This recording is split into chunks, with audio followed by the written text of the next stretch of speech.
আজকে বিকাল বেলায় খবর পেলাম যে আমবাসা পিএসের আন্ডারে ওই নাকাতে একটা গাড়ি দ্রুত বেগে তাদেরকে অতিক্রম করে আমাদের এরিয়া শৈলেংটার দিকে আসছে।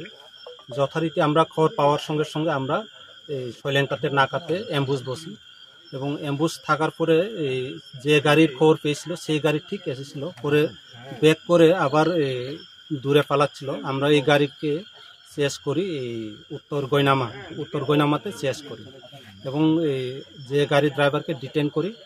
তারপরে ওই গাড়িটা থরলি সার্চ করা হয়। সার্চ করার পরে সেখানে মোট 210 কেজি গাঁজা পাওয়া যায়। অ্যাকর্ডিংলি ওই গাড়ির ড্রাইভার রাহুল তাঁতি বাড়ি এয়ারপোর্ট দিকে, তাকে আমরা অ্যারেস্ট করি। এখন আমরা অ্যাজ পার লিগাল তার বিরুদ্ধে অ্যাকশন নেব এবং স্পেসিফিক এনডিপিএস কেসে আমরা কেস রেজিস্টার করি।